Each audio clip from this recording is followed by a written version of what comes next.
শুভ নববর্ষ। বাংলাদেশি এবং বাংলাদেশের বাইরে পৃথিবীর বিভিন্ন প্রান্তে যে যেখান থেকে চ্যানেলে দেখছেন আপনাদের সকলকে বাংলা নতুন বছরের শুভেচ্ছা। নববর্ষের এই দিনে বিশেষ তৃতীয় মাত্রায় কথা বলবার জন্য আমার সঙ্গে স্টুডিওতে রয়েছেন আমার পায়ে বসা আছেন আন্তর্জাতিক উন্নয়ন বিশেষজ্ঞ এবং রবীন্দ্রসঙ্গীত শিল্পী ডক্টর চঞ্চল খান। আমার ডানে রয়েছেন ব্যাংকার হিসেবে সুপরিচিত কিন্তু অর্থনীতির বিশ্লেষক, শিক্ষক এবং আরও নানা পরিচয়ে পরিচিত মামুন রশিদ। স্বাগত আপনাদের দুজনকে তৃতীয় মাত্রা এবং আপনাদের দুজনকে নববর্ষের শুভেচ্ছা। একটা পরিবর্তিত পরিস্থিতিতে যদিও আমরা জানি যে এই বর্ষবরণের ইতিহাস নানা সময়ে ভাগে ভাগে পরিবর্তিত হয়েছে নানাভাবে, একটা পরিবর্তিত পরিস্থিতিতে আমরা এই নতুন বছরটি উদযাপন করছি। সো আপনাদের দুজনের কাছ থেকে শুনতে চাই আপনাদের প্রতিক্রিয়া এবং আপনারা দর্শকদের যেভাবে শুভেচ্ছা জানাতে চান। ডক্টর চঞ্চল খান। না, আপনাকে তো শুভেচ্ছা জানালাম, দর্শকদেরকেও শুভেচ্ছা জানাচ্ছি নববর্ষের এই প্রথম দিনে। সবাই ভালো থাকবেন এটাই কামনা করছি। সবাইকে বাংলা নতুন বছরের শুভেচ্ছা, সকলের মঙ্গল হোক। নানা সময় ইতিহাস বদলেছে এবং এবারও একটু ভিন্নতর পরিবেশ পরিস্থিতির মধ্যে এই নববর্ষ উদযাপিত হচ্ছে। যদিও আকাঙ্ক্ষা একেবারেই অন্য ছিল। জুলাই আগস্টে একটা সরকারের পতন, বিদায়, পালিয়ে যাওয়া, নতুন একটা স্বপ্ন নিয়ে নতুনভাবে যাত্রা শুরু, কিন্তু ইতিমধ্যেই অনেক রকমের সংশয় তৈরি হয়েছে, অনেক রকমের সন্দেহ, আতঙ্ক, অবিশ্বাস, নানা কিছু আমরা দেখতে পাচ্ছি। এবং এই জায়গাটা থেকে এবারকার এই নতুন বছরকে কেন্দ্র করে বিশেষ করে যেটা বড় আয়োজন সবচেয়ে মঙ্গল শোভাযাত্রা ঢাকা বিশ্ববিদ্যালয় চারুকলা ইনস্টিটিউটের উদ্যোগে হতো, সেটা তো বেশ কিছু আমরা দেখলাম যে প্রস্তুতি পর্বে কিছু আক্রমণ হয়েছে, সেখানে কিছু ঘটনা ঘটেছে অপ্রীতিকর, অনাকাঙ্ক্ষিত। দ্বিতীয়ত আমরা যেটা দেখলাম যে মঙ্গল শোভাযাত্রার নাম বদলে এটাকে আনন্দ বর্ষবরণ যাত্রা করা হয়েছে। আপনাদের প্রতিক্রিয়া শুনতে চাই এবং একই সঙ্গে আমি একটু বুঝতে চাই যে এই বর্ষবরণের সঙ্গে বাঙালিয়ানা বলতে আসলে আমরা কী বুঝি এবং তার কী সম্পর্ক সেটাও আমরা বুঝতে চাই। এর সঙ্গে অনেককে ধর্মকেও যুক্ত করে ফেলেন, সেটাও একটু আলোচনার মধ্যে আনা যেতে পারে। ডক্টর চঞ্চল খান। আমি শুরুই যখন করতে বলছেন করছি সেভাবেই। আমাদের আসলে এই নববর্ষের যে বিষয়টা, এটা তো জাস্ট একটা ক্যালেন্ডারের পরিবর্তন বা একটা পঞ্জিকার পরিবর্তন নয়। এটাকে যেভাবে আমরা দেখি, এটা হাজার বছরের একটি ইতিহাস এবং এখানে বাঙালি যে জাতিসত্তার একটা পরিপূর্ণ সাংস্কৃতিক প্রকাশ। এবং শুধু এটা আমাদের দেশে না, এটা সব জায়গাতেই। এবং দেখবেন আপনি যে বেশ কিছু জায়গায় দেশে সমাজে নববর্ষটা কিন্তু প্রধান উৎসব। অর্থাৎ আপনি যদি ইয়েতে যান, আপনি ইরানে যান, আমি ইসলামিক দেশ দিয়ে শুরু করছি। ইরানে যে নওরোজ 3000 বছরের পুরনো উৎসব, এবং এটা কিন্তু ইসলামিক কোনো উৎসব না, ক্যালেন্ডারটা নওরোজ, কিন্তু এটা কিন্তু জোরাস্ট্রিয়ান যে রিলিজিয়ানটা, ইরান তো একটা অনেকগুলি রিলিজিয়ানের একটা সমন্বয় কেন্দ্র ছিল। জোরাস্ট্রিয়ান রিলিজিয়ান তখন থেকে কিন্তু এই যে নওরোজটা শুরু হয় এবং সেটা কিন্তু ওদের প্রধান উৎসব এবং প্রধান ছুটি। ঈদ না, অন্যান্য উৎসবগুলি না। একইভাবে যদি আপনি চাইনিজ ক্যালেন্ডার দেখেন, চাইনিজ লুনার নিউ ইয়ারটা, এইটাই কিন্তু ওদের প্রধান উৎসব। এক সপ্তাহ আপনি জানেন চায়নার সাথে কাজ করতে গিয়ে এক সপ্তাহ ফেব্রুয়ারি মাসের ওই সময়টা আপনি এক সপ্তাহ কারোর সাথে কথা বলতে পারবেন না, আপনি টপ টু বটম। তো আমাদেরটা এইরকমই একটা বিশেষ উৎসব হিসাবে পরিগণিত হয় এবং আমরা চাইও সেটা হোক, কারণ এটা বাঙালির ধর্মবিভেদে, ধর্মর স্থান থাকবেই যে একটা সমাজে, অনেক ধর্ম থাকবে, অনেক বর্ণ থাকবে, অনেক কিছু থাকবে, কিন্তু এটার ভেদে আমরা যেটা একটা প্ল্যাটফর্মে এক জায়গায় হতে পারি, অর্থাৎ আমাদের বাঙালিত্ব যেটা বললেন আপনি, আমাদের সংস্কৃতি, আমাদের যে আইডেন্টিটি, আমরা কে, আমরা বাঙালি, অর্থাৎ আমাদের খাওয়া দাওয়া, কাপড়ে চোপড়ে, পোশাকে, ব্যবহারে, সব কিছুতেই যে একটা স্বাতন্ত্র্য বিষয়টা আছে, সেটাকে যদি আমরা প্রস্ফুটিত করতে চাই, সেটাকে যদি আমরা প্রতিষ্ঠিত করতে চাই, পয়লা বৈশাখটা হচ্ছে আমাদের এবং নববর্ষটা হচ্ছে আমাদের একমাত্র উৎসব হওয়ার কথা। এখন এই যে আপনি যেটা বললেন যে বিভিন্ন সময় চেঞ্জ হয়ে, এবং এইবার আমরা দেখছি যে জিনিসটা মঙ্গল শোভাযাত্রা, দেখেন মঙ্গল শোভাযাত্রাটা কিন্তু একটা আন্তর্জাতিক স্বীকৃত একটা বিষয়, ইউনেস্কো একটা হেরিটেজ একটা ইভেন্ট। এবং মঙ্গল শোভাযাত্রাটা আমাদের দেশে হয় বলে কিন্তু পশ্চিমবঙ্গে ওরা আমাদেরকে ফলো করেছে, অন্য দেশেও আমাদেরকে ফলো করে। অনেক কিছু আমরা নিয়েছি, কিন্তু এটা কিন্তু আমাদেরকে ফলো করেছে। এমন না যে আমরা ওখানে হচ্ছে আমরা করছি, এর ফলে আমরা খারাপ, সেটা নয়। আমাদেরকে ফলো করে ত্রিপুরাতে বলেন, পশ্চিমবঙ্গে বলেন, আসামে বলেন, সেই জায়গাগুলিতে হচ্ছে মঙ্গল শোভাযাত্রা। এখন আমি আনন্দলোক, মঙ্গল আলোক, মানে মঙ্গল আলোকে বিরাজ ও সত্য সুন্দর, সবসময় বলি আপনার মঙ্গল হোক, আপনার ভালো হোক। হ্যাঁ, আমি কোরআন শরীফের ট্রান্সলেশনে আমি এই মঙ্গল শব্দটা, কল্যাণ, মঙ্গল, এই শব্দগুলো ট্রান্সলেশনে যারা জ্ঞানী, উনি বিদগ্ধ যারা ট্রান্সলেট করেছেন কোরআন শরীফ, সেখানেও আমি শব্দগুলি পেয়েছি। অর্থাৎ এই শব্দটা একান্তই আমার নিজস্ব শব্দ, আপনার মঙ্গল হোক। হ্যাঁ, এখন ঠাট্টা করে মঙ্গলবার আছে, এটা ঠাট্টা করে অনেকে বলছে যে মঙ্গলবারের কি হবে তাহলে দশা, তাহলে মঙ্গল গ্রহের কি দশা হবে। তো এখন এই মঙ্গল নিয়ে শব্দে কি আসা যায়, কথায় কি আসা যায়, এগুলোতে অনেকেই বলতেই পারে কি আসে যায় শব্দে, হোয়াটস ইন এ ওয়ার্ড। কিন্তু কথা হচ্ছে যে এইটার সবচেয়ে বড় কথা হচ্ছে যে আমি কেন এটা পাল্টাবো, সেটা প্রশ্নের উত্তরটা আমাকে দিতে হবে। আপনি এটার চরিত্রটা চেঞ্জ করতে পারেন, হয়তোবা আপনি চরিত্রটা চেঞ্জ করতে পারেন, কারণ এটা সময় সময় ইভলভ হয়। যেমন ছায়ানটের যে 67 সালে যে ছায়ানটের যে পয়লা বৈশাখ উদযাপন, যেটা এখন আমাদের মেইন, আমরা বসে থাকি যে ছায়ানট দিয়ে শুরু হবে সকাল অনুষ্ঠানটা, এটাই তো 67 সালে আগে ছিল না, তখনও তো পয়লা বৈশাখ ছিল, তো অন্যভাবে। এটাও বলা হচ্ছে যে 1990 সাল পর্যন্ত এর নাম তো আনন্দ শোভাযাত্রাই ছিল, তখন যেহেতু বদলে ফেলা হচ্ছে, তা এটা পুনরুদ্ধার করা হয়েছে, পুনরুদ্ধার, এবং এটাকে মোটামুটি আওয়ামী এবং মঙ্গল মুক্ত একটা বর্ষবরণ শোভাযাত্রা করা। আমি সেভাবে, যদিও 90 সালে আওয়ামী লীগ ক্ষমতায় আসেনি, আওয়ামী লীগ ক্ষমতায় এসেছে অনেক পরে, 93 সালে, কিন্তু বলা হচ্ছে যেটা আওয়ামীকরণ করা হয়েছে আসলে 90 সালে। এর মধ্যে এই নাম পরিবর্তনের মধ্যে একটা রাজনীতি ঢুকে পড়েছিল এর মধ্যে, কেউ বলছেন যারা পরিবর্তনের সঙ্গে। এটা আমি তো সেভাবে একেবারেই দেখি না, বরঞ্চ আমি মনে করছি আনন্দ শোভাযাত্রা চাইতে মঙ্গল শোভাযাত্রা, কারণ আমি এটা পয়লা বৈশাখে প্রথম দিনে আমি আপনার মঙ্গল কামনাই করতে পারি। এবং কেন আমি বলছি, এটা একটা কারণ আছে। আমরা কিন্তু আমাদের পয়লা বৈশাখের উৎসবগুলোকে নিছক বিনোদন উৎসব হিসাবে না দেখাটাই ভালো, আমরা দেখি না, দেখতে চাই না। অর্থাৎ এটার মধ্যে যে পারস্পরিক যে সৌহার্দ্য, আমাদের বিভিন্ন মতভেদ, এবং তার চেয়ে বড় কথা হচ্ছে যে আমাদের ধর্মীয় যে পরিচয়, বিভিন্ন ধর্মের যে পরিচয়, সেগুলোকে আমরা ওই মুহূর্তের জন্য, ওই সময়ের জন্য আমরা একটা জায়গায় দাঁড়িয়ে আমরা আমার নিজের আইডেন্টিটি, আমার নিজের পরিচয়, আমার নিজের সংস্কৃতির যে ইতিহাস, সেটার আমি প্রকাশ ঘটাই একটা উৎসবের মাধ্যমে। সেটাই হচ্ছে পয়লা বৈশাখ। এইখানে কোনো পলিটিক্যাল এজেন্ডার বিষয় যদি আসে দুঃখজনক হবে, কারণ এই জিনিসটা হয়ে আসছে সব সরকারের আমলেই। এটাতে যদি আপনি ধর্মীয় যদি কোনো একটা প্রসঙ্গ আনেন, এটা বলবো এটা নিছক আপনি জোর করে আপনি আনছেন আর কি, একটা ইয়ে তৈরি করার জন্য। এবং আমাদের বাংলাদেশের ধরুন যে যারা আমাদের চাকমা আছে, তারা বৈশাখী উদযাপন করছে 12 থেকে 15 তারিখের মধ্যে। তারপরে ত্রিপুরা, চাকমা, বিশু, সাংগ্রাই বিশু, তারপরে বিজু। এবং আমি থাইল্যান্ডে যদি দেখেন, আপনি থাইল্যান্ডে একটা প্রধান উৎসব সংক্রান। ক্যাম্বোডিয়াতে আপনি দেখবেন, ওখানে ক্যাম্বোডিয়ার নামটা হচ্ছে চুয়ালচান্থেইন, থমেই, খেমার শব্দ। তারপরে পিমাই আছে আপনার ইয়েতে, কী বলে এটাকে, আপনার লাওসে। তারপরে শ্রীলঙ্কাতে ওই সময় একটা উৎসব হয়, এবং ওরা 12 থেকে 15 এই সময়টাকে বেছে নেয়। কেরালাতে বিশু করে, পশ্চিমবঙ্গে করে, আসামে করে বিহু, তামিলনাড়ুতে পুতামু, এরকম পুতামদু, এরকম অনেকগুলো উৎসব হচ্ছে একই সময়, কিন্তু 12 থেকে 15 তারিখের মধ্যে। এবং এটা নিয়ে কোনো আমি ওই সম্প্রদায়ের মধ্যে এই ধরনের বিভেদ, বিলোচনা, মানে এইগুলি কেন হবে আমি শুনি নেই এখন। তাদের নিজস্ব একটা আইডেন্টিটি, একটা ধারক হিসেবে কাজ। ধন্যবাদ। আমি তো কিছুটা মনে করছিলাম ইংরেজিতে একটা শব্দ বলা হয় অড ম্যান আউট, আমি এখানে মানানসই কিনা আমি জানি না। তবে হ্যাঁ, যেহেতু দীর্ঘকাল বাংলা সাহিত্য সংস্কৃতি চর্চা করা, গান শোনা, রবীন্দ্রনাথ পড়া, নজরুল পড়া, বিভিন্ন বিশ্ব সাহিত্য পড়ার সুযোগ হয়েছে। সো আমাদেরকে মিলিটারি সায়েন্সে একটা পড়া, অবশ্যই প্রথম বিশ্বযুদ্ধ এবং দ্বিতীয় বিশ্বযুদ্ধ আমাদের প্রধান পঠিত বিষয় ছিল মিলিটারি সায়েন্সে কিংবা সামরিক বিজ্ঞানে, যেটা আমার সুযোগ হয়েছিল পড়ার একটা পুরো কোর্স হিসাবে, সাবজেক্ট হিসাবে। তো সেখানে একটি কথা বলা হতো যে don't pick up a wrong war, ভুল যুদ্ধ শুরু করো না।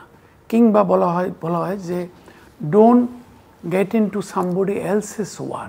তো আমরা যেটা বিশেষ সময় পার করছি, এটা ট্রানজিশন, অর্থনৈতিক ক্ষেত্রেও, সামাজিক ক্ষেত্রেও, সেটা আমার কেন জানি মনে হয় এটা এটা ভুল, আমরা সমস্ত এনার্জি ভুল পথে নষ্ট করে দিচ্ছি। সো আপনারা যে একটি কথা আমাদের বন্ধুদের মধ্যে বলা হতো যে যে যত কথাই বলুক না কেন, কিন্তু যেই জিনিসটি সবচেয়ে শাশ্বত থাকবে সেটি হচ্ছে বাংলায় কথা বলা এতদ অঞ্চলের লোকজনের জন্য, এবং এই রবীন্দ্রনাথ আর নজরুলকেই মানুষ মনে রাখবে। তো সেই ক্ষেত্রে আপনার মনে আছে কিনা যে যারা এই ধরনের রং ওয়ার কিংবা ভুল যুদ্ধ শুরু করেছেন, সেখানে রবীন্দ্রনাথের গোরা উপন্যাসটির কথা আপনাদের মনে আছে কিনা, রবীন্দ্রনাথের ঘরে বাইরের নিখিলেশ চরিত্রটির কথা মনে আছে কিনা, কিংবা রবীন্দ্রনাথের চিত্রাঙ্গদার কথা মনে আছে কিনা। এগুলো হচ্ছে সংকীর্ণ মানসিকতা। আমি কখনো ফকির সন্ন্যাস বিদ্রোহ, ক্ষুদিরামের যুদ্ধ, মাস্টারদা সূর্য সেনের যুদ্ধকে আলাদা করে দেখি না। বাঙালির যে জেগে ওঠার একটা চেষ্টা এবং নিষ্পেষণ অত্যাচারের বিরুদ্ধে একটা সম্মিলিত প্রয়াস, এগুলো অনেক কিছু কিন্তু ভুল মানে ব্যর্থ পর্যবসিত হয়েছে এই আন্দোলনগুলো, বিদ্রোহগুলো। তার জন্য কি আমরা ক্ষুদিরামকে ছোট করে দেখব? তার জন্য ফকির সন্ন্যাস বিদ্রোহকে ছোট করে দেখব? কিংবা ক্ষুদিরামের ফাঁসিকে ছোট করে দেখব? ছোট করে দেখব না। অনেক উদ্যোগ মানে আমরা ব্যর্থতায় পর্যবসিত হয়। এইখানে হালখাতা, পয়লা বৈশাখ এটাকে কেন্দ্র করে এটা শুরু করেছিলেন বাদশাহ আকবর, যে হিসাব পদ্ধতির একটা কনক্লুশন। আমরা যেমন বলি না যে আমাদের অডিট ইয়ার, financial year July two June বাংলাদেশে, আমরা অনেক দিন যাবৎ অর্থ মন্ত্রণালয় প্রাক বাজেট আলোচনায় বলে আসছিলাম অনেক দিন যাবৎ এটাকে মার্কিন যুক্তরাষ্ট্রের মতো, ব্রিটেনের মতো, অস্ট্রেলিয়ার মতো জানুয়ারি থেকে ডিসেম্বর করা হোক। তারা অনেক সময় বলেছেন বাংলাদেশে মনসুন, বাংলাদেশের জলবায়ুর ব্যাপার, এই জন্য না, জুলাই থেকে জুনই থাকুক। আমাদের কথাটা অর্থ মন্ত্রণালয় কিংবা অর্থ বিভাগ কোনো গ্রহণ করে নেয়। কিন্তু বাঙালি যে সংস্কৃতি মানে কি? সংস্কৃতির সাথে সৃজনশীলতার একটি সম্পর্ক আছে। সৃজনশীলতার সাথে আরেকটি কি সম্পর্ক আছে? বুদ্ধিদীপ্ততা, বুদ্ধি ক্ষিপ্রতা, সিদ্ধান্ত গ্রহণের ক্ষিপ্রতা, উদারতা, অ্যাকোমোডেশন। তো আমরা এখন কি বলছি যে আমরা দেখেন আমাদের 21শে ফেব্রুয়ারিতে আমাদের যে অব্র, আমরা অনেক দিন যাবত বলে আসছিলাম অব্রর জনক, তাকে কোনো পুরস্কার দেওয়া হলো না। সেখানে যে অথচ আমি যখন লেখালেখিগুলো করি বিভিন্ন বাংলা পত্রিকায়, আমি খুব আনন্দ পাই 39,000 ফুট উঁচুতে আমি এখন যেহেতু ওয়াইফাই অ্যাভেলেবল হয়ে গেছে সমস্ত প্লেনগুলোতে, সেখানে আমি ওখান থেকে লেখা পাঠিয়ে দিচ্ছি। কেউ কিন্তু বুঝতেও পারছে না যে আমি কোথার থেকে লিখছি, কোথার থেকে এডিট করছি। কারণ কি? সেটা হচ্ছে অব্রর যে উদ্ভাবক, তাকে আমার ক্রেডিট দিতে হবে। তো সুতরাং আমরা অনেক বছর পর একদিকে জাতি আমাদের কিছুটা পাপ মোচন করলাম, অব্রর যে উদ্ভাবক তাকে পুরস্কৃত করে, এমনকি তার বন্ধুদেরকেও সেই পুরস্কার অনুষ্ঠানে দাওয়াত দেওয়া হয়েছে তার চাপাচাপিতে। অন্যদিকে আমরা মঙ্গলের সাথে আনন্দ, এইটার সাথে ওইটা, কিসের এই ইলিশ পান্তা আর পান্তা ইলিশ, এইটা বাঙালি সংস্কৃতির অংশ না। This are all wrong kind of discussion, wrong debate. আমাদের তো এখন একটা কোটা বিরোধী আন্দোলন, কোটা সংস্কার আন্দোলন একটা কিছুটা হলো ইতিহাস প্রমাণ করবে এটা কি গণ অভ্যুত্থান ছিল না অভ্যুত্থান ছিল, সেই বিতর্কে আমি যেতে চাই না। বাট মানুষ পরিবর্তন চেয়েছে, মানুষের যে পুঞ্জীভূত ক্ষোভ গেল 15 বছরে, সেইটা এই কোটা বিরোধী আন্দোলনকে কেন্দ্র করে এটা বহিঃপ্রকাশ ঘটেছে। তো সেইটা আমাদের প্রধান জিনিসটা কেন এত বহিঃপ্রকাশ? কারণ গরিবতর হয়েছে, মানুষ তার বিচার পাচ্ছিল না, মানুষ তার চাকরির নিশ্চয়তা পাচ্ছিল না, কর্মসংস্থানের নিশ্চয়তা পাচ্ছিল না। তারাই এই কোটা বিরোধী আন্দোলনকারীদের সাথে একমত হয়েছে। কিন্তু একমত কেন হলো? কারণ আমরা বঞ্চিত ছিলাম, আমরা অত্যাচারিত ছিলাম, আমরা কিছুটা পিষ্ট হয়ে যাচ্ছিলাম, মত প্রকাশ করতে পারতাম না। তো সেই ক্ষেত্রে এগুলোর সাথে ভাষার স্বাধীনতা, সংস্কৃতির স্বাধীনতা, সৃজনশীলতার স্বাধীনতা, এগুলোর সাথে অবশ্যই সম্পর্ক রয়েছে। আপনি কিভাবে, আমি জানি না আপনি ওই যে সুকান্তের চিঠি পড়েছেন কিনা, সেই চিঠিগুলো আপনি দেখেন যে বাংলা সাহিত্যের কি সুন্দর একটি স্বপ্ন বুনন। আমি যে রবীন্দ্রনাথের 3টি একটি নাট্য এবং 2টি উপন্যাসের কথা বললাম, গোরা, এবং যখন আপনি গোরা পড়া শুরু করবেন এবং যেখানে গিয়ে শেষ করবেন আপনার মনে হবে আপনার ভিতর দিয়ে একটা বৃষ্টি হয়ে গেছে, যে আমরা যে দেশপ্রেম করে পাগল করে ফেলেছিলাম, পরে দেখা গেল আমি নিজে বাঙালি বংশোদ্ভূত না, কিংবা আমি যেই বংশের পক্ষে, যেই সংস্কৃতির পক্ষে কথা বলছি আমি নিজেই সেই সংস্কৃতির না। সুতরাং এই দেশে আমরা একটা পারস্পরিক শান্তিপূর্ণ সহাবস্থানে অভ্যস্ত হয়েছি। ইয়েস, আমাদেরকে অনেকে দুষ্টামি করে, আমাদের বন্ধুরা বলতো যে আমরা হচ্ছে শুক্রবারের মুসলমান, অনেকে বলতো জুম্মাবারের মুসলমান। তো আমরা যেমনটি ছায়ানটের বৈশাখ বরণের দিকে তাকিয়ে থাকি, আমরা তেমনটি আমরা নতুন বছরের দিকে অনেকে তাকিয়ে থাকি ইংরেজি, আমরা যেমনটি পয়লা বৈশাখের পান্তা ইলিশের দিকে তাকিয়ে থাকি, হালখাতার দিকে তাকিয়ে থাকি স্বর্ণ ব্যবসায়ীদের আমিন জুয়েলার্স বলুন আর ব্যানার জুয়েলার্স বলুন, তেমনটি আমরা কিন্তু বিশ্বায়নের এই যুগে আমাদের যে ৩,৫০০ থেকে ৪,০০০ গার্মেন্টস ইন্ডাস্ট্রি রয়েছে এবং যারা আমাদের প্রায় $40 বিলিয়ন এক্সপোর্ট করছে, $50 বিলিয়ন পথে, তারা কিন্তু এই মালিক গোষ্ঠীর কিংবা মালিক পরিবার কিংবা গার্মেন্টস পরিবারের 40 লক্ষ শ্রমিক, লক্ষাধিক, তারা কিন্তু সবাই একটি শব্দের সাথে পরিচিত, শব্দটি হচ্ছে বায়ার, আমার ক্রেতা। আপনি বোধহয় প্রত্যেকটা গার্মেন্টস পরিবারের মালিক পরিবার কিংবা শ্রমিক পরিবারের কাছে শুনবেন যে বায়ারের সাথে মিটিং ছিল, সোনারগাঁতে ডিনার করলাম, তারপরে শেরাটনে ডিনার করলাম, ওয়েস্টার্নে ডিনার করলাম। সেই বায়ারদের সাথে আমরা যেমন ওই যে ছায়ানটের অনুষ্ঠানে যাই, আমরা যেমন পান্তা ইলিশ খাই, আমরা যেমন জুম্মাবারে মসজিদে ভিড় করি, রাস্তায় দাঁড়িয়ে নামাজ পড়ি, তেমনটি আমরা কিন্তু আবার বিশ্বায়নের যুগে বায়ারদেরকে আপ্যায়নও করতে হয় আমাদের, তাই না?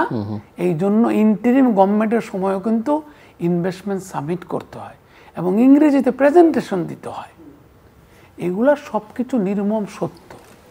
আপনি যদি প্রগতি, আপনি যদি উন্নয়নকে সকলের মধ্যে ভাগ করে দিতে চান, শুনেন, দারিদ্র্য ভাগাভাগি করা যায় না, সম্পদ সমৃদ্ধি ভাগাভাগি করা যায়। সুতরাং সকল কিছুর কিন্তু গন্তব্যস্থল হচ্ছে সমৃদ্ধিকে ভাগাভাগি করে নেওয়া।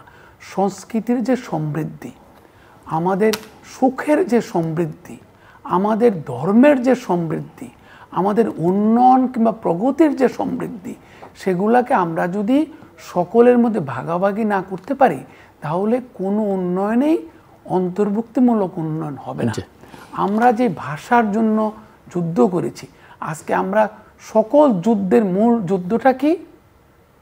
যে Urdu will be our national language. তার বিরুদ্ধে তো শুরু হয়েছিল 1948 সালে, 52 সালে নয়। সেই 48 সাল থেকে যে আমরা মোহাম্মদ আলী জিন্নার বিরুদ্ধে যে দাঁড়িয়েছিলাম, সেইখান থেকে কিন্তু সকল আন্দোলনের একটা কিছুটা সূতিকাগার এই যুগে। আর ওই যুগে চিন্তা করেন সেই ফকির ও সন্ন্যাস বিদ্রোহ। সুতরাং এই আলোকে এই যে আমরা কখনো আশা করি নাই আমরা ওই গোরার সেই চরিত্রের মধ্যে আবদ্ধ হয়ে যাব। আমরা আরও উদারতা, আমরা আরও বিশ্বময়তা, আমরা আরও উদার সংস্কৃতি, পরম সহিংসতা, সেভাবে করে আমরা তো কম্পিউটারের যুগে আমরা তো সেলিব্রেট করলাম কি? আমরা সেলিব্রেট করলাম আমাদের এত ইঞ্জিনিয়ার, আমাদের এত কিছু। আজকে আমি সবচেয়ে আনন্দিত কিভাবে হলাম? সবচেয়ে আনন্দিত হই কোথায়? আমি যখন দেখলাম গুগল তার বাংলায় সেইটা বাংলায় তার অ্যাপ লেখার জন্য গুগল এত বাংলা ভাষাভাষী লোককে নিয়োগ দিয়েছে। আমরা সেলিব্রেট করলাম 21শে পদকের মাধ্যমে, স্বাধীনতা পদকের মাধ্যমে অব্রর জনককে পুরস্কৃত করে। তো সেই আমরা মঙ্গল না আনন্দ এগুলোর মধ্যে যদি আটকে থাকি, এগেইন যেটা নিয়ে শুরু করেছিলাম, we are fighting a wrong war. এইটা করে তো দারিদ্র বিমোচন হবে না, এইটা করে তো আমাদের সমৃদ্ধিকে সাধারণ গরিব মানুষের ঘরের কাছে নিয়ে যাওয়া হবে না। হাজার বছরের সংস্কৃতিকে পিছনে ফেলে কোনো জাতি সভ্য জাতি হিসাবে প্রতিষ্ঠিত হয়েছে একটি উদাহরণও নেই। এবং এই যুগে যেখানে ইউনেস্কো বাংলা ভাষাকে আন্তর্জাতিক মাতৃভাষা দিবসের দাম দিয়েছে। সেখানে মানে আমরা কি ধরনের বাতুলতা করছি, কি ধরনের সংকীর্ণতার পরিচয় দিচ্ছি। So God bless this nation. Doctor Khan, mister Mamun Rashid যেখানে অন্তর্ভুক্তির আলোচনা করছিলেন, এবার বলা হচ্ছে যে এবারই বর্ষবরণ আসলে অন্তর্ভুক্তিমূলক হচ্ছে, যে 28টি জাতিগোষ্ঠীর অংশগ্রহণের মধ্য দিয়ে এই শোভাযাত্রাটি হবে। আন্তর্জাতিক মাতৃভাষা দিবসের কথা মিস্টার মামুন রশিদ বলছিলেন এবং আপনি উল্লেখ করছিলেন যে মঙ্গল শোভাযাত্রা পয়লা বৈশাখ, এভাবেই ইউনেস্কো 2016 সালে এই শোভাযাত্রাকে স্বীকৃতি দিয়েছে। সেই স্বীকৃতিরও কী হবে, এটি অনেকের মধ্যে প্রশ্ন আছে। হ্যাঁ, স্বীকৃতির কী হবে এখন হয়তো ইউনেস্কো, আমি জানি না ইউনেস্কো কী বলবে। আমি ইউনেস্কো যদি হতাম, আমি যদি ইউনেস্কো হতাম, আমি বলতাম যে দেখো এটা খুব দুঃখজনক, কারণ এটা আমরা মানে বুঝি না। আমি মানে বুঝি না, আমাকে এটা বুঝিয়ে দাও যে এই যে মঙ্গলের অসুবিধাটা কী ছিল এবং আমরা কি ভুল করেছিলাম কিনা। এবং তারপর দ্বিতীয়টা হবে যে যা করে ইউএন এজেন্সিগুলো এটাকে পাশ কাটিয়ে দেয়, বলবে যে লোক এটা তোমাদের দেশের ব্যাপার, আমরা যেভাবে স্বীকৃতি দিয়েছি আমাদের বই পুস্তকে যা আছে তাই থাকবে। Mangal Shobhajatra was regarded as a cultural heritage, সেই হিসাবে এটা থাকবে। 1, 2, এই অন্তর্ভুক্তিমূলক কথাটা যে বললেন আপনি, এখানে আমার একটু স্লাইট কথা আছে। দেখেন, আমি প্রবাসে আমি একটা কথা বলি, 2008-এ আমি মেলবোর্নের ফেডারেশন স্কোয়ারে, বড় জায়গায় প্রথমবার আমি পয়লা বৈশাখ করেছিলাম। এবং আমি করেছিলাম, মানে আইডিয়া ওয়াজ মাইন্ড, বাট আমার সাথে ছিল সবাই। ওখানে একটা বিশাল একটা চাকমা জনগোষ্ঠী ছিল, স্টুডেন্ট যারা চাকমা, যে অজেডের একটা স্কলারশিপ ছিল ফর বাংলাদেশের চাকমা স্টুডেন্টদের জন্য। তো ওদের নিয়ে, শ্রীলঙ্কানদের নিয়ে, লাওসিয়ানদের নিয়ে, ক্যাম্বোডিয়ানসদের নিয়ে, শ্রীলঙ্কানদের নিয়ে একটা বড় একটা উৎসব করেছিলাম, যেটাতে ওই বাংলা নববর্ষটা না, it was seen as a intercultural, interfaith একটা মহামিলনের একটা ব্যাপার ছিল। কিন্তু অকেশনটা বাংলা নববর্ষের সময়টা পড়েছিল, কারণ ওনারাও 12 থেকে 15 তারিখের মধ্যে করেন।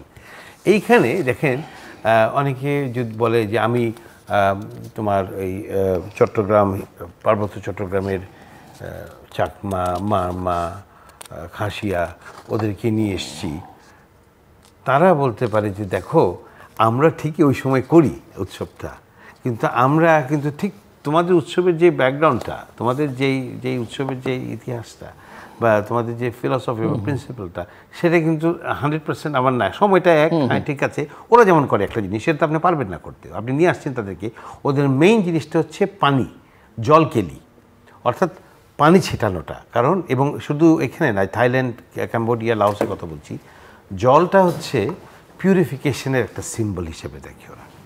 অর্থাৎ ওরা কিন্তু ইয়েতে নামে, আপনার পুকুরে বা খালে নামছে, ওরা কিন্তু পাইপ দিয়ে, এই মডার্ন যুগে পাইপ দিয়ে কিন্তু পানি ছেটাচ্ছে, এবং রঙিন পানি। আপনি কি ওদেরকে যে অন্তর্ভুক্তি করছেন, আপনি কি মঙ্গল শোভাযাত্রায় বা আনন্দ শোভাযাত্রায় নিয়ে আসছেন ঠিকই, আপনি ক্যামেরায় দেখাচ্ছেন, আপনার ক্যামেরাতে আপনি 5000 আপনি নিয়ে এসছেন, তো ওরা আসতে বাধ্য হচ্ছে। আপনি কি দেবেন ওকে জলকেলি করতে, ওখানে রঙিন পানি ছেটাতে দেবেন? তো জাস্ট ওদের চেহারা, ফেসের রিপ্রেজেন্টেশন ইজ নট এনাফ। যে কালচারাল রিপ্রেজেন্টেশন, ওরা যেটা খাচ্ছে, ওরা এখানে এক ধরনের ওদের যে ট্র্যাডিশনাল ট্রাইবাল একটা ড্রিঙ্ক আছে, যেটা মানে চোলাই বলি বা যাই বলি না কেন, বিভিন্ন রকম, ওইটা দিয়ে ওরা শুরু করে। Will you allow them to do this in open? তা আপনি অন্তর্ভুক্তি, আমি সবাইকে নিয়ে আসছি, fine, it is just representation of faces. আপনি ফেসগুলোকে নিয়ে আসছেন ওখানে, আপনি চাকমা দেখাচ্ছেন, মারমা দেখাচ্ছেন, সাঁওতাল দেখাচ্ছেন, খাসিয়া দেখাচ্ছেন, মুরং দেখাচ্ছেন আপনি, কিন্তু are you allowing them to preach and practice there cultural small প্র্যাকটিসেসগুলিকে আপনি দেখাতে পারছেন, ওখানে করতে দিচ্ছেন? যদি না দেন, তাহলে এটা অন্তর্ভুক্তিমূলক হলো না। তাহলে আপনি জোর করে আপনি তাদেরকে নিয়ে এসে দল ভারী করছেন এবং দেখাচ্ছেন ওয়ার্ল্ডকে, দেখো আমি তাদেরকে নিয়ে এসেছি। কারণ ওদের যে প্র্যাকটিসগুলো আছে, আমার কালচারাল প্র্যাকটিস, আমি এই যে পান্তা ভাতের কথা বলছি, আচ্ছা এটাও না হয়ে আসছে over a period of time, আমরা তো আগেও দেখিনি, ঠিক আছে, ভালো কথা, ইভলভ হয়, কালচার ইভলভ হয়, প্র্যাকটিসগুলি ইভলভ হয়। এই যে বলছিলাম, ছায়ানটের 67 সালের থেকে ছায়ানটের যে শুরুটা, সেটা দিয়ে আমরা এখন মনে করি যে ছায়ানটের ওটা না হলে আমাদের, আমি নিজেও যখন ছায়ানটের ছাত্র ছিলাম 70 দশকে, আমি নিজেও স্টেজে গান করেছি, হ্যাঁ, আমরা অনেকেই গান করেছি। তো ওই ছায়ানট ছাড়া পয়লা বৈশাখের সকালবেলা এটা মানে পয়লা বৈশাখ শুরু হলো না, এটা হতেই হবে আমাকে যে কোনোভাবে। একবার খালি বোধহয় বন্ধ ছিল যে সময়টা 71 সালে, তাছাড়া ছায়ানট প্রতি বছরই করেছে অনুষ্ঠান। এখন কথা হচ্ছে যে কাপড় চোপড়, ইভলভ হতেই পারে। বা এই শোভাযাত্রা ধরেন শুরু হয়েছিল যশোরে, তারপরে ময়মনসিংহে, তারপরে আস্তে আস্তে এখানে এসেছে। এবং তখন শোভাযাত্রা প্রথম দিকে একটু দৈন্যতা ছিল, এটার প্রকাশটা খুব আপনার চাকচিক্য কম ছিল। তারপরে ডোনাররা আসলো, বিভিন্ন এজেন্সিগুলো সাপোর্ট করলো, ইউনেস্কোর সাপোর্টটা আসলো, এটা বড় হলো আস্তে আস্তে, সম্পৃক্তি ঘটলো অন্য সমাজের মানুষদের, স্কুলের, কলেজের, ইউনিভার্সিটির, চারুকলার, এগুলোর। তো কথা হচ্ছে যে হতেই পারে, কিন্তু আপনি এই যে অন্তর্ভুক্তিমূলক জিনিস করছেন, অর্থাৎ আপনি নিয়ে আসছেন সবাইকে, চেহারা দেখাচ্ছেন, কিন্তু ওটা কিন্তু তাদেরকে আপনি বিরক্ত করছেন। ওই সময়টা কিন্তু তাদের অনুষ্ঠান ওখানে, তাদেরকে আপনি ঢাকায় নিয়ে এসে ঢাকায় প্যারেড করাচ্ছেন। I don't think it's the right approach. যার মতো করে যে সমাজে যেভাবে করছিল করতে দেন না আপনি। আমার সমাজে, আমার এই দেশে বাঙালিরা করবে, চাকমারা করবে, সাঁওতালরা করবে, যার মতো করে যেভাবে হয়ে আসছে হতে দেন এবং সেটাকে সাপোর্ট করেন। এখানে আরেকটা প্রশ্ন, যে এই যে আমি বাঙালিয়ানা শব্দটা ব্যবহার করেছি, বা এই বর্ষবরণ উদযাপন, এর সঙ্গে অনেকেই হিন্দু ধর্মের একটা সম্পর্ক খোঁজার চেষ্টা করেন, যে এখানে হিন্দুয়ানি একটা সংস্কৃতি ঢুকে পড়েছে। এখন আমার প্রশ্ন হচ্ছে যে বাঙালিয়ানা, আমরা বাঙালি মুসলমান বলি, বাঙালি হিন্দু বলি, বাঙালিয়ানার সঙ্গে আসলে হিন্দু ধর্ম বা ইসলাম ধর্মের কি কোনো সংঘাত আছে, না কেউ বেশি বাঙালি সংস্কৃতির সঙ্গে কারো সম্পর্কটা বেশি নিবিড়, কারো একটু শিথিল? আমি দুইটা কথা বলবো। রবীন্দ্রনাথ কি হিন্দু? নজরুল কি মুসলমান? তার কবিতা পড়েন নজরুলের, কারো লৌহ কপাট পড়েন, কীর্তন শুনেন, যে কোনো গান। সুতরাং আপনাকে বলি, এখন কিছু কিছু জিনিস না সমস্ত প্রশ্নের উপরে চলে যায়। যখন আপনি রবীন্দ্রনাথের মানে পূজা পর্যায়ের অনেকগুলা গান যদি আপনার যদি সুযোগ হয়ে থাকে গীতবিতান পড়ার, আপনি দেখবেন এগুলা এনি ডে আপনি কোরআনিক ভার্সেসের অনুবাদ হিসাবে দেখতে পারেন। সৃষ্টিকর্তার প্রতি যে তার নিবেদন, আনুগত্য। সেম আবার নজরুল বলেছে যে বুকে এঁকে দিই পদচিহ্ন। আমি বেশি কথা বলতে চাই না। তো সেই আলোকে শুনেন আপনি, মোনেম খানের কথা আপনাদের মনে আছে। মোনেম খান কথা রয়েছে, শ্রুতি রয়েছে যে মোনেম খান গোলাম মুস্তফা সাহেবকে, কবি গোলাম মুস্তফাকে ডেকে বলেছিলেন, আপনার রবীন্দ্রসঙ্গীত লিখতে পারেন না? ওকে। আমার একটা কথা মনে হচ্ছে, যখন ডক্টর চঞ্চল খান কথা বলছিলেন, যে যখন অধ্যাপক ইউনূস নোবেল প্রাইজ পান, তখন স্বাভাবিকভাবে আমরা প্রথম উদ্বেলিত হয়েছিলাম। এখানে অনেক অনুষ্ঠান করেছি, আপনাকে নিয়ে অনুষ্ঠান করেছি, চ্যানেল আই প্রথম অনুষ্ঠানটি করে নোবেল প্রাইজের যেদিন ঘোষিত হয় সেদিন আমার সুযোগ হয়েছিল ওই অনুষ্ঠানেই অংশগ্রহণ করার, ওই মিস্টার শাইখ সিরাজের তত্ত্বাবধানে এবং ডক্টর ফখরুদ্দিন আহমেদ তৎকালীন সাবেক গভর্নর বাংলাদেশ ব্যাংকের, এবং ডক্টর ইউনূসের সহপাঠী। সো তখন যে সম্বর্ধনা অনুষ্ঠানে শুরু হয়েছিল যে গানটি দিয়ে, সেটি ছিল একটি রবীন্দ্রনাথের গান এবং মঙ্গলালোকে। ওকে, আমি এর বেশি কিছু বলতে চাই না। আমার মনে হয় কি, আমরা বোধহয় একটা বিরাট একটা মাকআপ করে ফেলছি জিনিসটা। এই যেভাবে আমরা একটা বিভেদ সৃষ্টি করছি আননেসেসারি, এইটার ফল কোনো সমাজে ভালো হয় না। আমরা একদিকে বলছি মুক্ত বুদ্ধির চর্চা, আরেকদিকে বলছি বাচ্চাকে কোডিং শেখাবো, কম্পিউটার সায়েন্স শেখাবো, তাই না, কথা বলবে, গান শিখবে। আপনাকে কে বলেছে আপনার মেয়েকে রবীন্দ্রনাথের গান শেখাতে, কবিতা শেখাতে, নজরুল সঙ্গীত শেখাতে? কে বলেছে? আপনি দেখেন কত যে চেষ্টা হয়েছে 1971 সালে, আপনার মনে আছে কিনা, ব্রাহ্মণবাড়িয়ার নাম, তাই না, বদলে রহমান বাড়িয়া, গোপালগঞ্জের নাম চেঞ্জ করে দেওয়া হয়েছিল। পাকিস্তান আর্মি পেরেছে? সেইগুলা আমার মনে হয় একটু আননেসেসারি জিনিস। আমাদের অনেক বড় বড় জিনিস আছে। কিভাবে আমরা how do you cope up with মানে গ্লোবাল যে চেঞ্জ হচ্ছে, গ্লোবাল চ্যালেঞ্জগুলা নতুনভাবে আবির্ভূত হচ্ছে। আমাদের এখনও দেখি দুর্নীতি কমে নাই। আমি সেদিন প্রধান উপদেষ্টার অফিসে গিয়েছিলাম, লোকজন উপঢৌকন চাচ্ছে, গরিব লোকগুলা। বাণিজ্য মন্ত্রণালয় বৈঠকে গিয়েছিলাম, গাড়ি বন্ধ করতে দিচ্ছে না লোকটা, দরজাটা খুলে আমাকে ঢুকতে দিল, উপঢৌকন চাচ্ছে। আমার এটা বন্ধ করা উচিত। কেন উপঢৌকন চাচ্ছে? এখনও দারিদ্র্য বিদ্যমান, কেন কেন্দ্রীয় ব্যাংকের লিফটম্যান আপনার দিকে তাকিয়ে থাকে, স্যার কেমন আছেন, ভালো আছেন কিনা? That means he is expecting something. ওইখানে আঘাত করতে হবে। কিভাবে অন্তর্ভুক্তিমূলক উন্নয়ন হবে, কিভাবে উন্নয়নের ভালো দিকটা সকলে ভাগাভাগি করে নিবে? আমাকে তো লোকেরা সন্দেহ করে। আমি যদি ক্ষমতায় যে আমার আত্মীয় স্বজনকে চাকরি দিব, ওই আমার বাড়ি কুমিল্লা, আমি তো কুমিল্লার লোক ছাড়া কাউকে দেখবো না, আমি হয়তো সাতক্ষীরার লোককে দেখবো না। এই দেশে what are you talking about? আপনি যদি আল্লাহর জাস্টিসের কথা বলেন, আমাদের হুজুর যে শুক্রবারে বয়ান করে, ফ্যান্টাস্টিক। আমার মনে হয় ওয়ান অফ দ্য বেস্ট বয়ান করে আমাদের হুজুর গুলশান সোসাইটি মস্কে। I am so proud of him. All about this, এটা ইকুইটি, জাস্টিস। সেই ইকুইটি জাস্টিসটা কিভাবে হবে বলেন? আমাকে যদি আপনি সন্দেহ করেন যে উনি এগুলো তৃতীয় মাত্রা যেগুলো বলে উনি এগুলো বিশ্বাস করে না, আজকে আমরা এত জোরে কথা বলতে পারি কেন? কারণ ওই বিগত 15 বছরও আপনি সাক্ষী আছেন, আর উপরে যদি আল্লাহ রাব্বুল আলামিন অবশ্যই আছে, উনি সাক্ষী আছে।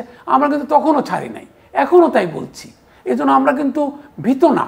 কিন্তু আমরা এই ভীতির সংস্কার, একজন আননেসেসারি এসে বলবে কিসের পান্তা ইলিশ, কিসের এই মঙ্গল শোভাযাত্রা, এগুলো দিস আর রং ফাইট। আসলে কি এই আপনার ওই প্রশ্ন উত্তরটা আমি কি করে দেবো জানি না। আপনি বলেছিলেন যে সাংঘর্ষিক কিনা আমাদের অনেকে বলে যে আসলে আমাদের ইসলাম রিলিজিয়নের সাথে অথবা 100% বাঙালিত্ব যেটা, সেটা কিছুটা সাংঘর্ষিক থাকতেই পারে, এবং সেই জন্য হয়তো যেটাকে আমরা বাঙালি সংস্কৃতি বলছি সেটা অনেকটা হিন্দু ধর্মের কাছাকাছি। এটা খুবই স্বাভাবিক। আমি এটা নিয়ে দীর্ঘ আলোচনা করব না। আমার নিজে একটা মতবাদ বা মত আছে আর কি, তো এটা আমি বলবো না। কিন্তু হ্যাঁ, কথা হচ্ছে দেখেন, সব জায়গার ইসলাম কি আপনার এই সৌদি আরবের ইসলাম, এমনকি এখনও মিডল ইস্টে যদি আপনি যান, সেখানে দেখেন হাউ মিক্সচারটা কীরকম সুন্দর। এই যে আপনি যদি ইউ গো টু ইউএইতে দুইটা মিনিস্ট্রি আছে, একটা মিনিস্ট্রি অফ টলারেন্স আর একটা ministry of happiness. Think about it, যে ওনারা মানে কত সুদূর প্রসারে চিন্তা করতে পারে এবং কত ওপেননেস ওদের মধ্যে কাজ করছে, আরবদের মধ্যেও। যে মিনিস্ট্রি অফ টলারেন্স, যেখানে আপনি দেখবেন আবুধাবিতে চার্চ, মসজিদ, সিনাগগ তিনটা এক জায়গায় স্থাপিত হচ্ছে, এক জায়গায়। এবং সেটা কে করছে? সরকার করছে ওখানে। সেখানে সকল বর্ণ ধর্মের লোকজন আছে। ক্রিসমাস টাইমে যেইভাবে উদযাপন হয় আপনার মিডল ইস্টে এখন, যেভাবে নিউ ইয়ার সেলিব্রেশন হয়, যেভাবে ঈদ সেলিব্রেশন হয়, এবং সেখানে সবাই পার্টিসিপেট করে। এটি হচ্ছে সবচেয়ে সুন্দর একটা সমাজের সৌন্দর্যের দিকটা ওইটাই, যে আমি সব কিছু করবো, এটা আপনার ধর্ম, আমি এটা করবো না। আপনার এটা ভাষা, আপনার এই শব্দটা আপনি ব্যবহার করেন, দেয়ারফর আমি ব্যবহার করব না। সমাজটা তখনই প্রস্ফুটিত হয়, সমাজটা তখনই একটা সার্টেন লেভেলে গিয়ে পৌঁছায় যখন আমাদের অ্যাকোমোডেট করার, ধর্মটা আমার নিজস্ব বিষয়, ধর্মটা আমার সামাজিক বিষয়ও, অবশ্যই সামাজিক বিষয়, ব্যক্তিগত বিষয় এবং সামাজিক বিষয়। কিন্তু যখন আমি ধর্মের সাথে কালচারটাকে মিলিয়ে দেব না, মানে এটাকে গুলিয়ে দেবো না, দিয়ে রাদার আমরা এমব্রেস করার চেষ্টা করবো। আমি একটা ছোটো একটা এক্সাম্পল দিই। আমি মাদ্রাসা এডুকেশন নিয়েও যখন কাজ করছি অনেক বছর আগে, ইন্দোনেশিয়াতে একটা মাদ্রাসায় গেছিলাম আমি। এটা আমি অনেককেই বলি, আজকেও বলছি। টলারেন্সটা দেখেন, ইন্দোনেশিয়ার লার্জেস্ট মুসলিম পপুলেশন যেখানে, সেখানে গিয়ে যে কোনো একটা মাদ্রাসায় গেছি, সেটা যে মাদ্রাসার যে প্রিন্সিপাল, সে অনেক বছর আগে জিন্স পরা, কাঁধে ল্যাপটপের ব্যাগ, হালকা দাঁড়িয়ে আছে কিনা আমার মনে হয় না, সেরকম কোনো প্রমিনেন্ট কিছু না, ইয়াং ম্যান, স্মার্ট ম্যান, হেঁটে যাচ্ছে। তারপরে আমি তার রুমে বসলাম, বুঝি না যে সেই প্রিন্সিপাল। হ্যাঁ বল, তারপরে বলছি প্লিজ হ্যাভ এ সিট। তারপর আমরা আলোচনা করছি, চাটা আসলো। তারপর ওদের লোগোতে দেখি কি গণেশের ছবি, লোগোর মাঝখানে গণেশ, এবং পাশ দিয়ে ওদের যে ল্যাঙ্গুয়েজ, ইন্দোনেশিয়ান বা মালায় ল্যাঙ্গুয়েজের ওদের যে ভার্সনটা, সেটাতে মাদ্রাসার নামটা লেখা। তো আমি বললাম যে may I ask you, why do you have Ganesh on your logo? বলে কি, হোয়াটস রং উইথ ইট? আমি জানি না, there's nothing wrong, but I'm just asking you. So বলে যে, look, Ganesh is my culture. হাজার লাখ বছরের ইতিহাস এটা আমার, আর ইসলাম is my religion, it's in my heart. I have never released a religionটাকে I've never taken my religion out of my heart. It's still inside my heart. আমার হার্টের ভিতরে রিলিজিয়নটা আছে এবং গণেশ বা যাই বলো না কেন এগুলো আমাদের কালচার পার্ট। এখন আপনি সালামাত হারি রায়া হরি হরি সালামাত হারি রায়া বলছে, রাজা হরি রাজা বলছে আপনার মালয়েশিয়াতে ঈদের সময়। হ্যাঁ, তো মানে এতে তার কোনো অসুবিধা হচ্ছে না। সবচেয়ে বড় যে জিনিসটা এখানে আমি বলি আপনাদের সবাইকে এবং আমি নিজেও যেটা বিশ্বাস করি, সবচেয়ে বড় প্রবলেমটা এই যে ইস্যুসগুলি নিয়ে মামুন ভাই বলছিলেন বা আপনি বললেন, সবচেয়ে বড় প্রবলেমটা রুটটা হচ্ছে এডুকেশন, শিক্ষা, education system in 2 areas. One is in my family, আমি আমার বাচ্চাকে এটা শেখাবো কি না, আর দ্বিতীয় হচ্ছে education system in holistic way, যেটাকে আমার কারিকুলাম ভিত্তিক বা একটা স্ট্র্যাটেজি ভিত্তিক এডুকেশন যেটা আমাদের হয় সেটা। এইটার মধ্যে আমরা কি করে এই টলারেন্স, এই যে ভুল ভ্রান্তিগুলো ধরিয়ে দেওয়ার সুযোগটা স্টুডেন্টদের মধ্যে আমরা দিতে পারি, ছড়াতে পারি, সেই জিনিসগুলোকে আমরা যদি আনতে পারি আমাদের কারিকুলামে। আমি তো চাচ্ছি বা ভেবেছিলাম এই গভর্নমেন্ট, আই ওয়াজ রিয়েলি, যে অনেকগুলি সংস্কারের কথা যে বলা হচ্ছে না, আই ওয়াজ রিয়েলি থিঙ্কিং যে এডুকেশন সেক্টরে একটা সংস্কারের একটা মাস্ট ছিল, এডুকেশন অ্যান্ড হেলথ। এটা প্রথম দিনই হওয়া উচিত ছিল এবং হওয়া নাকি শুরু করার চিন্তা ভাবনা করা হচ্ছে, সেটা নাকি বাধাগ্রস্ত হয়েছে। আমি জানি না সত্যি মিথ্যা। এডুকেশন আমি দীর্ঘদিন আমার কাজ আছে দেখে বলছি। সবচেয়ে বড় কথা, আমাদের একটা এডুকেশন পলিসি যেটা ছিল 2010 সালে এক্সপায়ার্ড, এই ওষুধ খাওয়া যাবে না, 2010, and this is we are talking about 2025। কত চড়াই উতরাই হয়েছে। আমরা আগে গভর্নমেন্টকেও বলেছিলাম এডুকেশন পলিসি চেঞ্জ করেন, করি বিভিন্ন রকম ঝামেলা হয়নি। এখনও এডুকেশন পলিসিটা প্রথমে চেঞ্জ করা উচিত এবং এই জিনিসগুলি, এই যে সোশ্যাল এডুকেশন, এই যে টলারেন্স, সোসাইটাল যে টলারেন্সের ব্যাপারটা, এটা সবার আগে আসা উচিত। এবং প্রতিদিন আমি মনে করি প্রত্যেকটা ক্লাসে, ক্লাস 1 হোক আর ক্লাস 12 হোক, প্রতিদিন ক্লাসে এসে প্রথমে 5 মিনিট সমাজ, ধর্ম, সহিষ্ণুতা, লাভ, এগুলো আলোচনা 5 মিনিট। এনভায়রনমেন্ট আমি ফেলবো কিনা, এটা ফেলবো কিনা, তারপরে you going to normal curriculum. প্রতিদিন 5 মিনিট, মারাত্মক ইম্প্যাক্ট হবে। আমি ভলেন্টিয়ার করতে চাচ্ছিলাম যে এই ধরনের কাজের জন্য পর্যন্ত। যাই হোক, মিস্টার মামুন রশিদ, একজন অর্থনীতির ছাত্র শিক্ষক বিশ্লেষক হিসেবে আপনার কাছ থেকে শুনছি, আপনি গত কয়েক বছর লক্ষ্য করেছে যে নববর্ষকে ঘিরে, বাংলা নববর্ষকে ঘিরে বিশেষ করে এক ধরনের একটা অর্থনীতি, মানে নববর্ষের অর্থনীতি গড়ে উঠছে, বেশ শক্তিশালী হয়েছে। তো এবার কি সেখানটাতে কোনো ব্যত্যয়, বিচ্যুতি বা অগ্রগতি, অগ্রযাত্রা কোনো কিছু? আমার মনে হচ্ছে না। আমি দুটি ভাবে বলতে চাই এটার উত্তর। একটা হচ্ছে, আপনি জানেন আমার একটি বইও আছে, পূর্ণাঙ্গ বই, উৎসবের অর্থনীতি, এবং বাংলাদেশের অর্থনীতিতে, সমাজে উৎসব যে একটা বিরাট প্রণিধানযোগ্য বিষয় হিসেবে আবির্ভূত হয়েছে, সেটা হোক রোজা কিংবা রোজার ঈদ, কোরবানির ঈদ, পয়লা বৈশাখ কিংবা ইংরেজি নববর্ষ, এগুলাকে কেন্দ্র করে, এমনকি দুর্গাপূজা।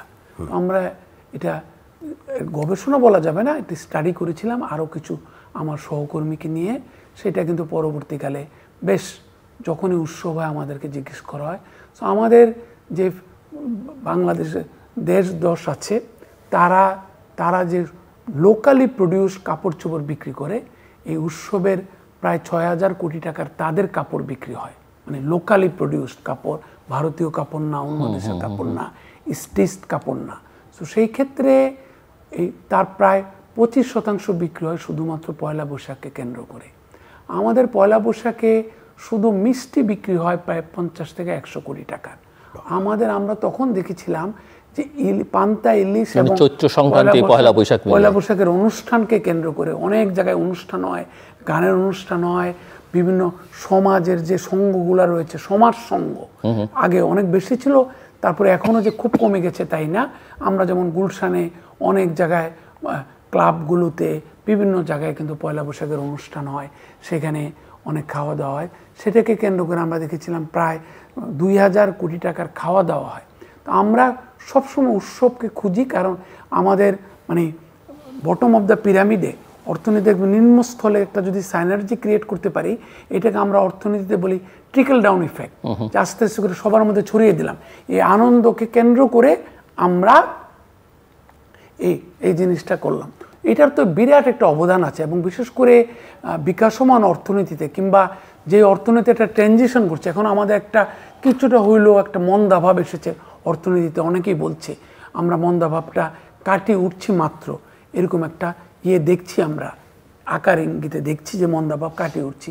এটা খুবই একটা ইম্পর্টেন্ট একটা বিষয়।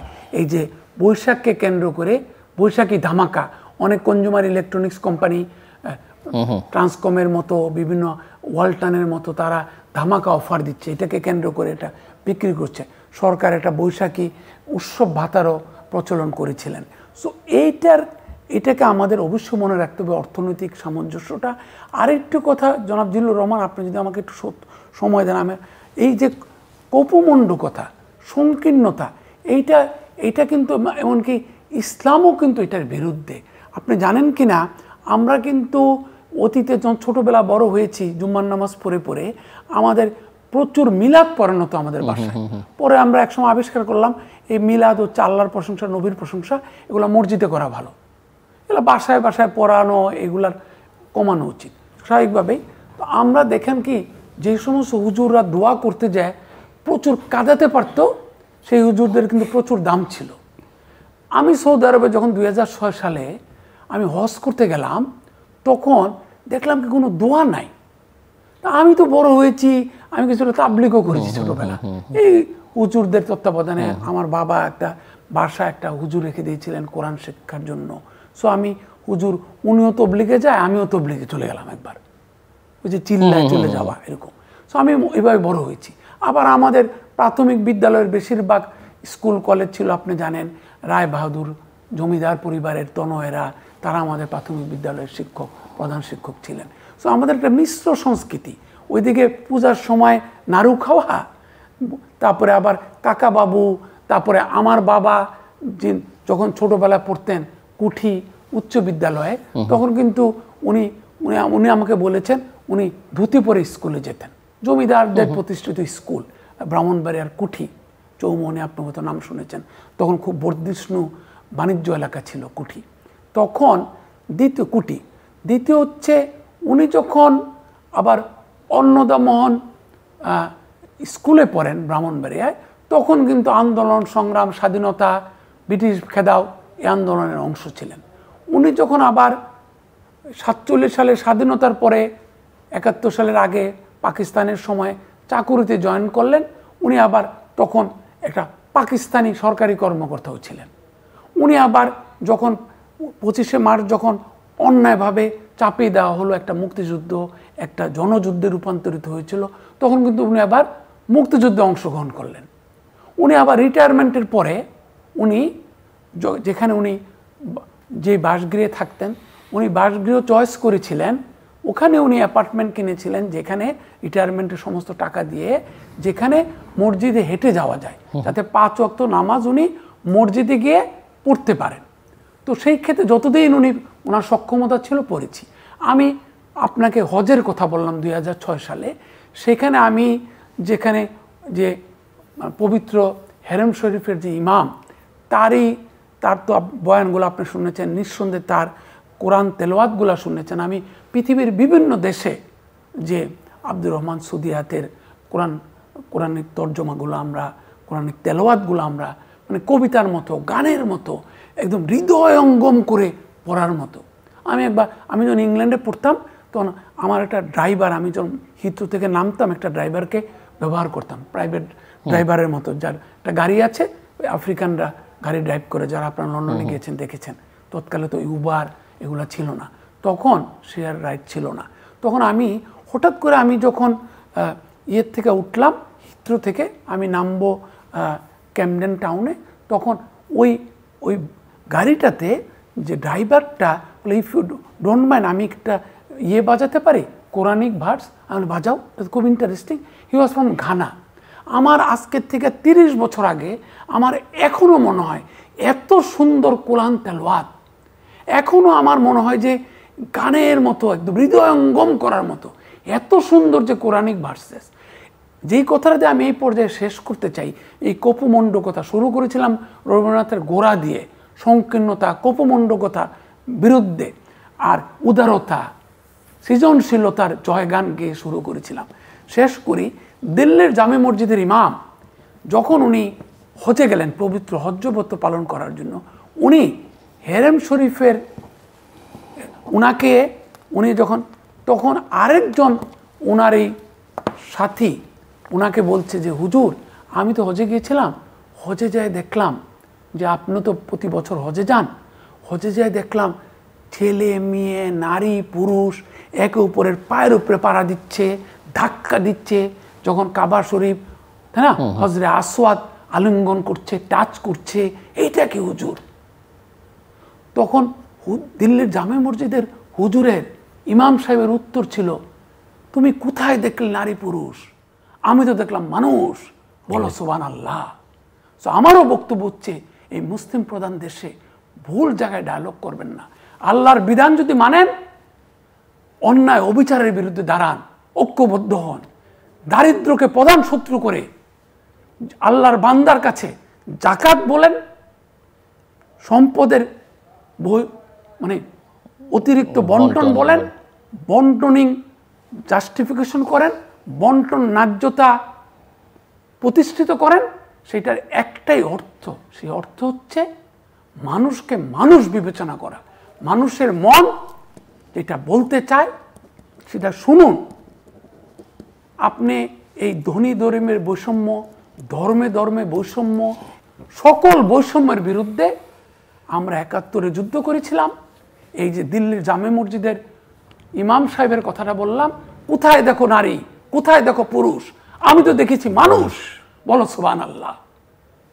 আমরা তো সেটাই বলি যে ডক্টর চঞ্চল খান, ক্লোজিং রিমার্কস। একই সঙ্গে আজকের এই দিনে আপনার কাছ থেকে একটু গানও শুনতে চাই আমরা, নতুন বছরের। আমি মামুন ভাইয়ের কথাটাকে যে বলছি, যে মানুষের কথাটা বলি, অসাধারণ ভালো লাগলো এটা। একইভাবে বলি যে আমি কোথায় দেখি হিন্দু, কোথায় দেখি মুসলিম, কোথায় দেখি বৌদ্ধ, কোথাও খ্রিস্টান। এই দেশ আমি যারা দেখি, আমি তো মানুষ দেখি। এইটাই যেন আমাদের পরিচয় হয়। এই পরিচয় যেন আমরা আমাদের যে আজকের পয়লা বৈশাখ এবং ভবিষ্যৎ পয়লা বৈশাখগুলো আমরা যেন সেইভাবে উদযাপন করতে পারি। এটাতে যে কোনো ভেদাভেদ যেন না থাকে। এইটা একটা সুযোগ, আমাদের একটা সুযোগ বছরে আমার এই পয়লা বৈশাখে, যেখানে আমরা সকল বর্ণ ধর্ম মত একটা সম্মিলন ঘটাতে পারি। এই হচ্ছে আমার কথা আর কি, সুযোগ আমাদের জীবনে। সো আমরা একটু গানে গানে আপনার কথার। আচ্ছা, আমি এবার যেটা করবো, আমি তো রবীন্দ্রনাথের গান করি, আজকে না হয় রবীন্দ্রনাথের গানটা নাই করলাম, এবং খালি গলায় আমি ডিএল রায়ের একটি বিখ্যাত গান, আজি নূতন রতনে ভূষণে যতনে, এই গানটি তো একটা চমৎকার গান, চেষ্টা করছি খালি গলায়। আজি নূতন রতনে ভূষণে যতনে, প্রকৃতি সতীরে সাজিয়ে দাও। আজি সাগরে ভুবনে আকাশে পবনে, নূতন কিরণ ছড়িয়ে দাও। আজি নূতন রতনে ভূষণে যতনে, প্রকৃতি সতীরে সাজিয়ে দাও। আজি পুরানো যা কিছু দাও গো ঘুচিয়ে, মলিন যা কিছু ফেলো গো মুছিয়ে। শ্যামলে কোমলে কনক হীরকে, ভুবন ভূষিত করিয়ে দাও। আজি নূতন রতনে ভূষণে যতনে, প্রকৃতি সতীরে সাজিয়ে দাও। মামুন রশিদ, না, এর বিপরীতে তো আমি কিছুই বলতে পারবো না। আমি আবারও বলবো, অন্তর্ভুক্তিমূলক উন্নয়ন, অন্তর্ভুক্তিমূলক সংস্কৃতি, আমাদের সাফল্য প্রতিটি ঘরে ঘরে পৌঁছে দেওয়া, এটা আমাদের সংস্কৃতির সাফল্য, বিজ্ঞানের সাফল্য, সৃজনশীলতার সাফল্য, আবিষ্কারের সাফল্য হোক, সাফল্যের সাফল্য হোক। আপনাদের সকলের মঙ্গল হোক, সকলের জীবনে উন্নয়ন, প্রগতি এবং উদারতার বাণী পৌঁছে যাক। আমিও সবাই মঙ্গল চাই, মঙ্গল হোক আমাদের সময়টা, সামনের সময়টা আমাদের মঙ্গলময় হোক। দর্শক, অনুষ্ঠানের শেষ প্রান্তে আমরা সামাজিক যোগাযোগ মাধ্যম ফেসবুক, এক্স এবং ইউটিউবে তৃতীয়মাত্রা লাইভ স্ট্রিম হচ্ছে, আপনারা দেখতে পারেন। টেলিভিশনের পর্দায় দেখতে না পারলে যে কোনো সময় যে কোনো স্থান থেকে ইউটিউবে তৃতীয়মাত্রা চ্যানেলটি সাবস্ক্রাইব করে এই পর্ব বা পুরোনো পর্বগুলো আপনারা দেখতে পারেন। মিস্টার মামুন রশিদ এবং ডক্টর চঞ্চল কান্না, অসংখ্য ধন্যবাদ এই আলোচনা অংশ নেওয়ার জন্য, এবং আবারও বাংলা নববর্ষের শুভেচ্ছা আপনাদের দুজনকেই। দর্শক, নববর্ষের বিশেষ তৃতীয় মাত্রায় কথা বলছিলেন আমার দুই অতিথি, বা দুজনেই মূল কথা যেটা, যে মানুষকে মানুষ হিসেবে দেখতে হবে, ধর্ম, বর্ণ, গোত্র, নারী, পুরুষ এই বিভাজনে বিভাজিত করবার কোনো সুযোগ নেই, এবং নববর্ষে সেটাই তাদের আকাঙ্ক্ষা। ভুল একটা যুদ্ধ শুরু করা হচ্ছে বলে ধারণা করা হচ্ছে, অনেকের মধ্যে এই ধারণাটা মোটামুটিভাবে প্রতিষ্ঠিত হয়েছে। চারিদিকের পরিবেশ, আবহাওয়া দেখে এটা বন্ধ করবার জন্য ওনারা বলছেন, এবং ওনারা বলছেন যে আমরা কি ভুল পথে আমাদের সমস্ত শক্তি নিঃশেষ করে ফেলছি কিনা, যেগুলো প্রয়োজন সেগুলোর দিকে নজর না দিয়ে যেগুলো অপ্রয়োজনীয় সেগুলোকে সামনে নিয়ে আসবার চেষ্টা করছে কিনা। দুজনেই কথার ফাঁকে ফাঁকে যেগুলোতে অনেক বেশি গুরুত্ব দেওয়া দরকার, সেই সুখ, শান্তি, উদারতা, সহিষ্ণুতার কথা বলেছেন, যেগুলো আমরা খুব একটা মনোযোগ দিই না, চর্চা করি না। অনেক দেশে এইসব বিষয়ে মন্ত্রণালয় পর্যন্ত করা হয়েছে, এবং সংস্কৃতি, সৃজনশীলতা, বুদ্ধিদীপ্ততার মধ্যকার যে সম্পর্ক, সেই সম্পর্ক নিয়ে ওনারা কথা বলেছেন, এবং মনোযোগটা প্রধানত দারিদ্রতা দূর করবার দিকে দিতে বলেছেন। এবং সেখানেই বলছিলেন, কথা বলতে গিয়ে আমার এক অতিথি, যে দারিদ্রতাকে ভাগ করা যায় না, সুখ সমৃদ্ধি এগুলোকে ভাগ করা যায়, কাজে সমৃদ্ধির পথেই আমাদের যাত্রাটা করা দরকার। এবং হাজার বছরের যে সংস্কৃতি, সেটাকে অস্বীকার করে পেছনে ফেলে আসলে কোনো অগ্রযাত্রা, উন্নয়ন নিশ্চিত করা যায় না। এবং ধর্ম এবং সংস্কৃতির মধ্যে যে সম্পর্ক, এটাকে গুলিয়ে ফেলবারও প্রয়োজনীয়তা নেই, আবার একই সঙ্গে দুটোকে একবারে দূরে সরিয়ে দেবারও কোনো প্রয়োজন নেই। এর যে নিজ নিজ স্বকীয়তা বা বৈশিষ্ট্য, সেটিকে মাথায় রেখে এর মধ্যকার সম্পর্কটাকে নির্ণয় করতে হবে। এবং সব মিলিয়ে দুজনেই শুভ আকাঙ্ক্ষা করছেন যে নতুন যাত্রা শুরু হচ্ছে, সেখানে যে ব্যত্যয় বিচ্যুতি দেখা যাচ্ছে, সেগুলোকে কাটিয়ে মানুষের জয় হোক, মানুষের কল্যাণ হোক, মঙ্গল হোক, সেটি আমাদের সকলের প্রত্যাশা। আপনাদের সবাইকে বাংলা নববর্ষের আরও একবার শুভেচ্ছা, শুভ নববর্ষ।